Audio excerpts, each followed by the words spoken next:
So today I'm gonna go into the mind of a Pokemon Mystery Dungeon fan, and I want to actually understand everything. Okay? We're gonna be watching JPR's Why Pokemon Mystery Dungeon Explorers of Sky is a Masterpiece. Leave a like, comment, and subscribe. And you're probably not gonna get another part to the playthrough. I'm not interested. I'm not gonna lie to you. I am not interested.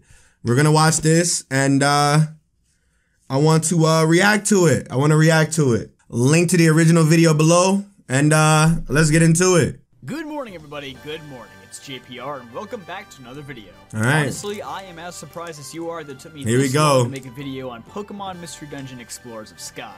It's no secret that I have quite the soft spot for the Mystery Dungeon series, and I've talked about this franchise in a broader sense in the past, but I've always wanted to hone in on this particular game. There are many reasons why so many people regard this as one of the greatest Pokemon games ever made, even surpassing the core series games in the eyes of many. And I will fully admit, I am one of those people.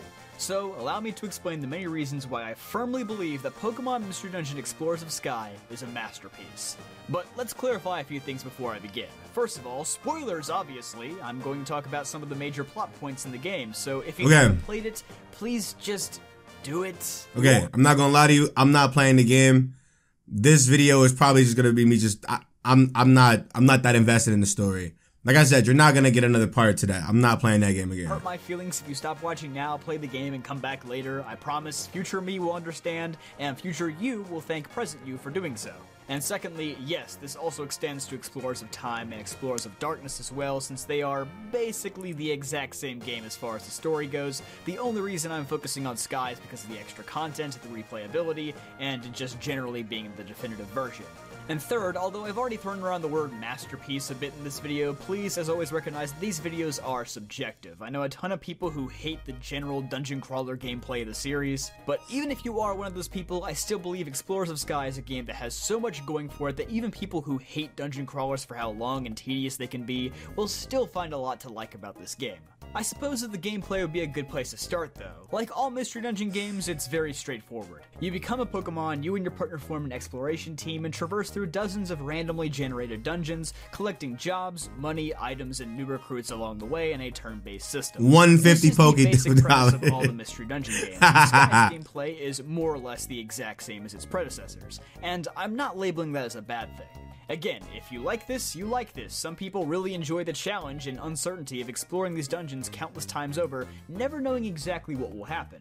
But again, others may find it quite frustrating to sink hours into one dungeon only to accidentally set foot in a monster house, all the Porygon Z's use agility, and then spam discharge until your entire team is nothing but a singed pile of dust and you walk away with almost nothing to show for your efforts. But to me, that's just the nature of the game, and I believe that with enough preparation and quick thinking, you can strategically weasel your way out of most of these unforeseen situations. Most of them. If you steal from Kecleon with no escape plan, you just gotta hold that L, bro. If I had any one gripe with the game, it would be that some of the moves and mechanics are not the most fine-tuned. Obviously, they had to take some creative liberties and I just think the gameplay is boring. I just think the gameplay is boring. I'm a humongous fan of there are three things that make a game a video game. It's the story, the gameplay, and the OST. The gameplay is the biggest one because unfortunately you're playing a game. You're not watching a movie, you're not reading a book. You're playing a video game. The gameplay has to capture you in order for you to progress through whatever story is present. And the OST is to set the tone for the gameplay and the story.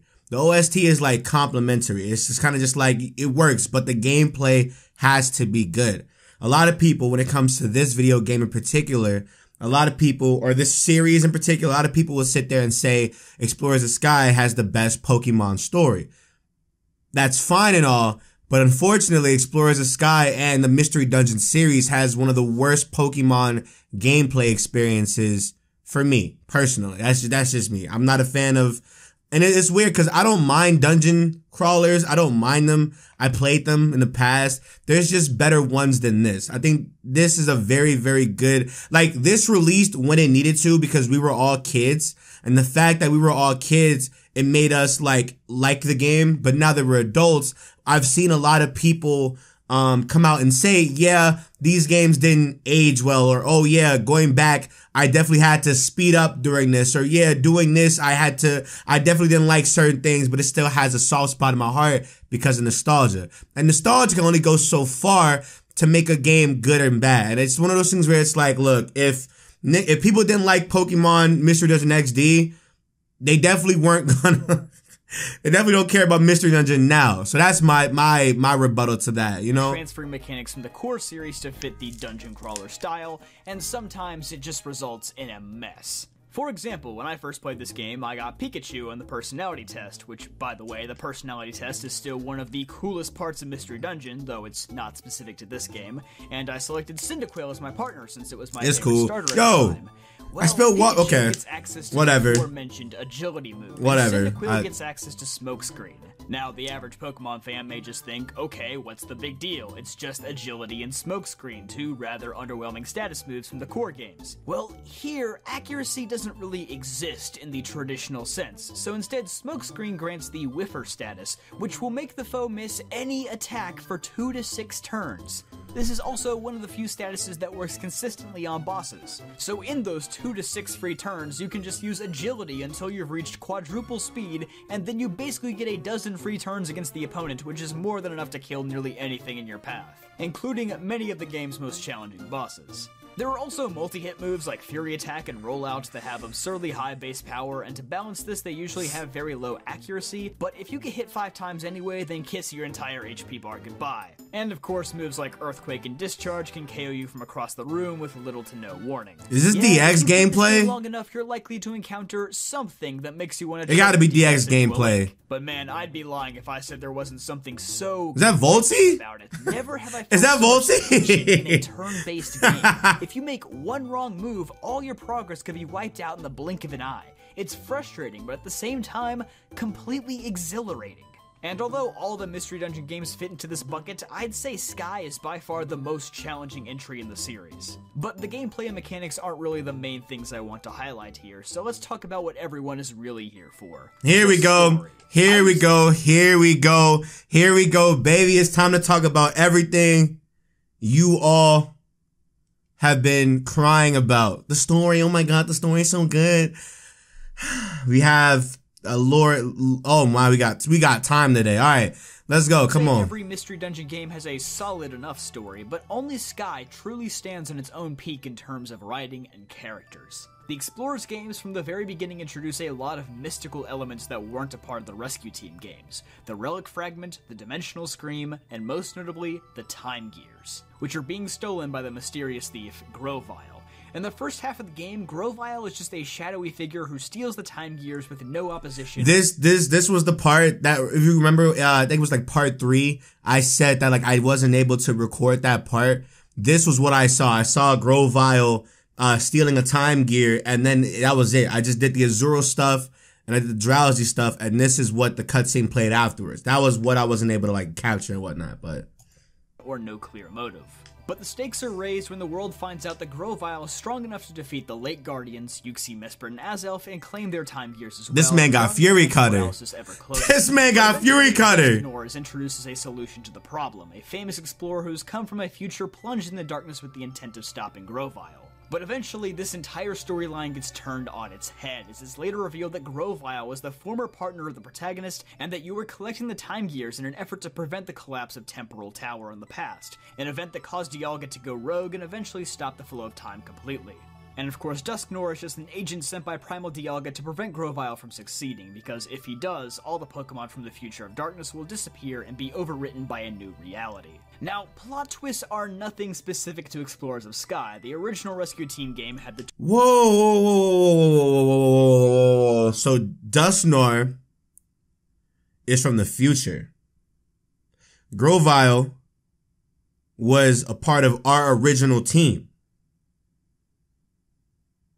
Dialga, because of the Time Gears, goes berserk, plunges the world into nothing.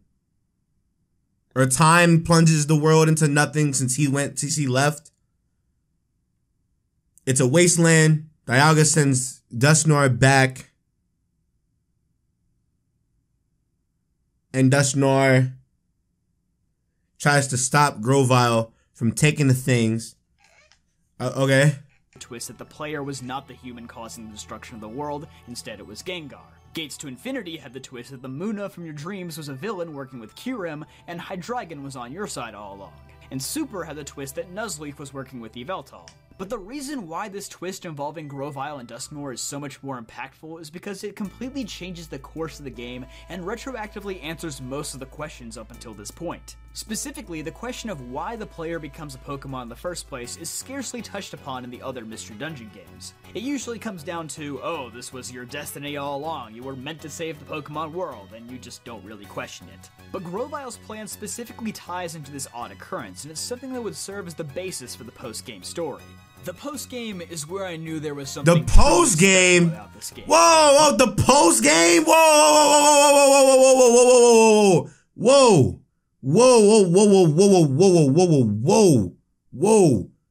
The post-game?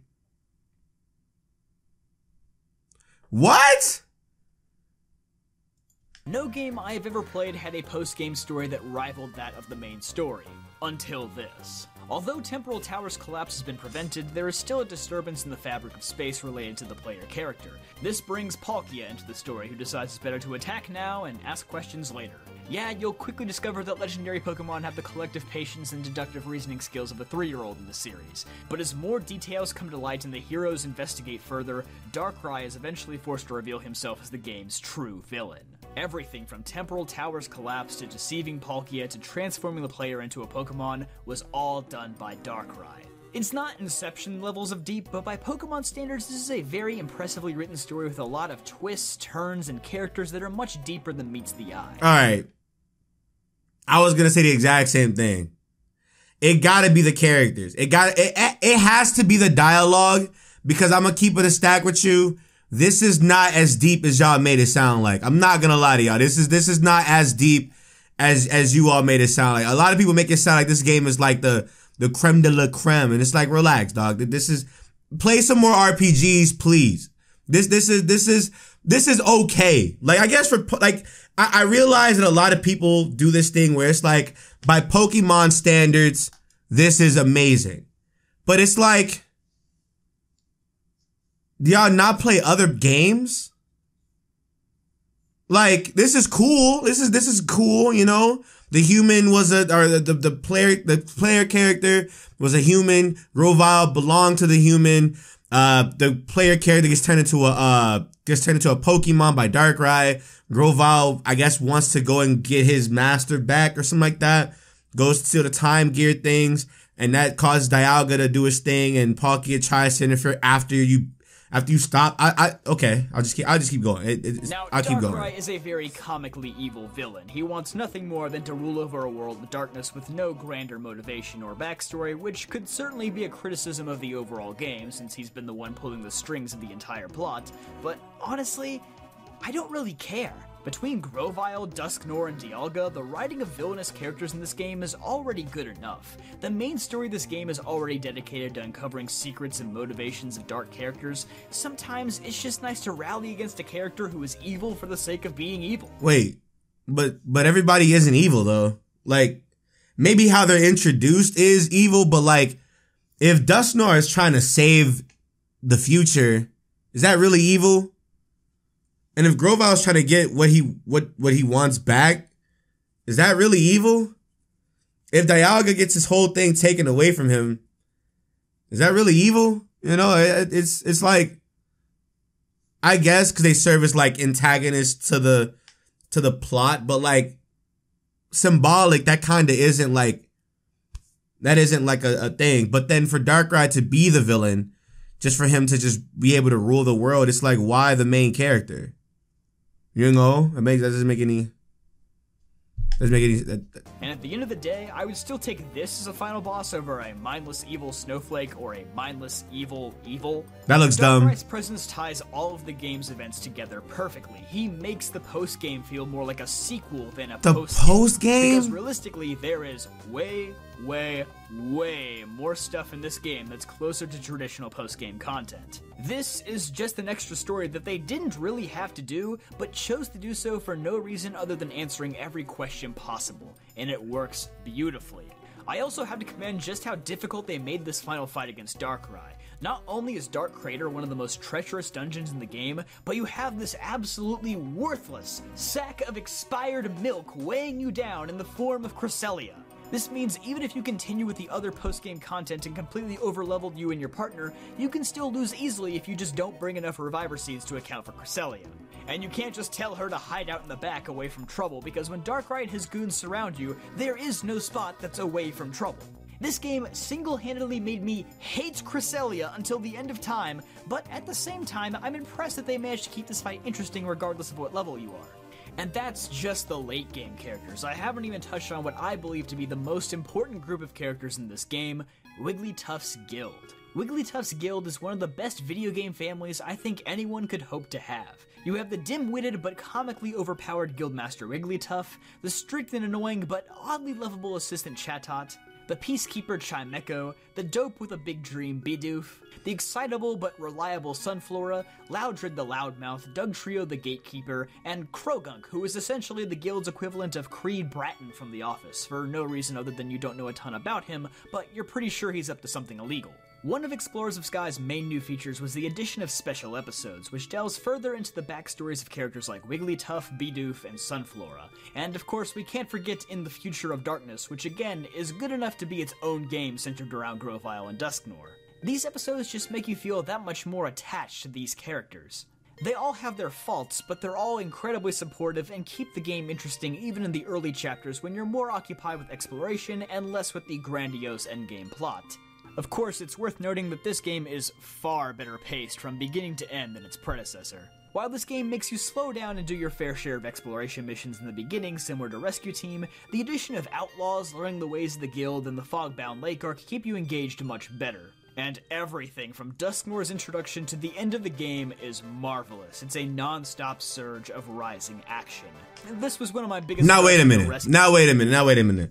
Because a lot of people told me that when Chapter 5 comes around in Explorers of Sky is when all the story stuff happens, right? It doesn't seem like this is a very, very long game to begin with, you know? Because he went straight...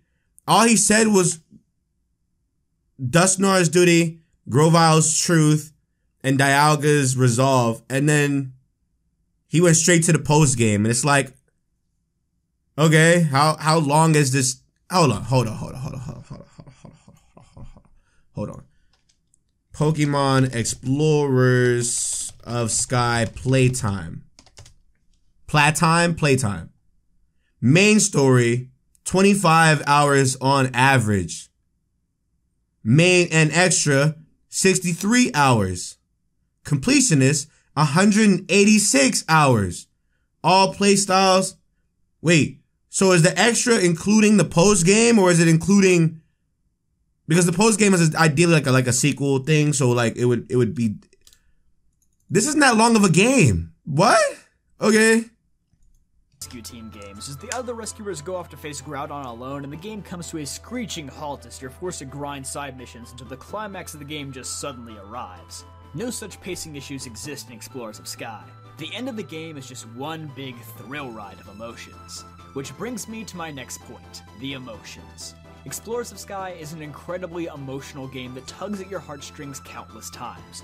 But do you know what I consider to be the saddest moment of this entire game? It's not Igglybuff saying goodbye to his master. It's not Grovyle's sacrifice to take Dusknoir back to the future. It's not Grovyle solemnly looking at the first sunrise in years and what he believes to be his final moments alive. It's not the player's disappearance from the world or the partner's subsequent sadness. To me, It's the guild graduation, which is odd because the game paints it as a happy moment. You have your own base now, Chatot won't be robbing you of 90% of your pay from missions, no more loud alarm clocks, this is all a net positive. But to me, it was just sad to not live under the same roof as all those other lovable characters who felt like a genuine family. And it's not even the biggest deal in the world, you only move to the other side of town that takes 10 seconds to run through and then you can see them all again. But it just never felt the same. Now, obviously you eventually get used to it, and it does end up being beneficial to you down the road, but I don't know, that moment just hit me harder than anything else. And I think it's a testament to just how important these characters felt, even if most of their impact on the story is pretty negligible if I'm being honest. Every character in this game feels like a Why did Groudon pop out like that? Reminds me of people that I've met in real life. From the fleshed out characters like Grovyle and the Partner, to the NPCs roaming the streets of Treasure Town with only a handful of dialogue lines. They just go a long way to making this game feel as immersive as it is. And man, I haven't even touched on how great the sprite art looks from the expressive character portraits. Now that, I will, hold on. I want you to know that is the truth. I want you to know for my thumbnails, there's a site. You can get like Pokemon resources and whatnot, right? I looked up Pokemon Mystery Dungeon Explores the Sky resources and stuff. And I want you to know the sprite work in this game is phenomenal. That's one thing I cannot take away is the sprite work and the music. Really, really good stuff. I did download some tracks because I was listening to some playlist or whatever. I did download some songs. You will see them in future videos. But the sprite work is nutty. The sprite work is nutty. It's really good. Really detailed. It's really detailed. Jesus Christ. And it just looks really good. Especially with like the emotions from like the Pokemon, you literally see like the emotions in the hits or the emotion in the attacks or the emotion in like, you see that in the sprites and it's so good. It's so good. It's so good. It's so good. My favorite games just to look at. Oh, and don't get me started on the music. There is not a single bad track in this entire game. The fights are hype, the dungeons are groovy, the heavy moments are heavy, and the sad themes perfectly punctuate what you're already seeing and feeling. Despite being a game that exclusively features talking Pokemon over people, it is ironically one of the most human-feeling games I've ever played. That reason alone is why I love this game so much. And that's before even considering the immense amount of content present in side events, mini-games, missions, and post-game bosses. This game has hundreds and hundreds of hours of content that I have only scratched the surface of in this video. I would genuinely love to see this game remade in the same style as Rescue Team Deluxe one day, with some of the mechanics updated and the overpower strategies toned down a bit. It's such an amazing experience that a whole new generation of fans would get to experience for the first time.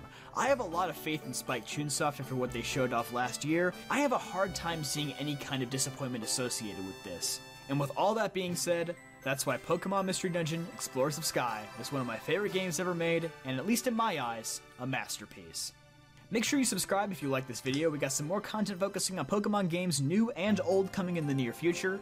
We're almost to 100,000 subscribers, so let's cross. Did he ever hit 100? Did he ever hit 100? He did hit 100. This was back in like February. So he hit. Oh, he hit 100. Hold on. Okay. Yeah, let's go, baby. We love to see growth. We stand growth. All right. Okay. I think it's just safe to say that these games just aren't for me. I'm not gonna lie to you. These games, I don't know. They were much more fun as a child. As a child, I'm not gonna lie to you. I think because like I said, I did beat Red and Blue or Rescue Team as a kid, and I never had the money to play Mystery Dungeon Explorers as Time, Darkness, and Sky, or whatever. But that's just, you know, the life that I was living at the time. And obviously, as I grew up, my patience and my palate grew. I've noticed a lot of Pokemon fans don't like other games at all. And I'm not gonna lie to you, this story is just not that deep. It isn't. And it has to be the characters. Like it has to be the dialogue. You know what I'm saying? It has to be the dialogue. And unfortunately, I just don't think I'm ever gonna get to that point. I just do not care for the Mystery Dungeon games. And you can sit there and say, oh, you didn't even get to like the story stuff to say that. But like I said in the beginning of the beginning of the video, what makes a game for me is one of three things: the gameplay, the story, and the OST.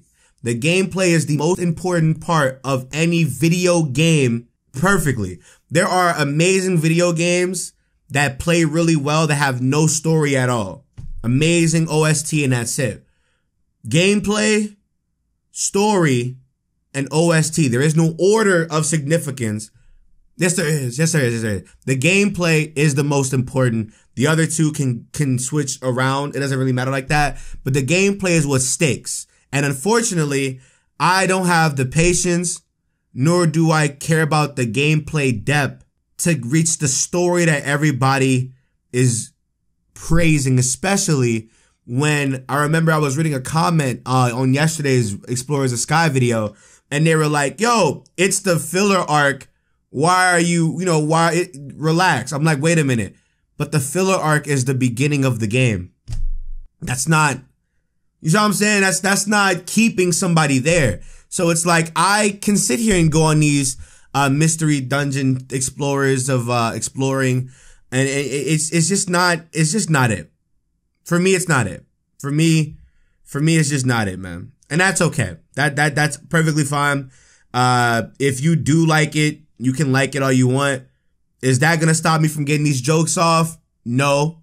I'm still going to call the game ass. And I'm still going to trigger the people that get mad at me calling the game ass. I'm an agent of chaos. What can I say? Great video. Great video. It definitely showed the perspective and the mindset of somebody that adores these games. And it captures it. He gets a like. Hold on. Make sure you leave a like. Hold on. Make sure you leave a like. Make sure you leave a like on every video you watch. I gotta give a comment. I got a perfect video. This is while the games may not be perfect, this video was great. This video was fantastic. I gotta give it to him. I hope you guys enjoyed my reaction. I mean, I gave it a fair shot. It is what it is. On to the next game. Bye.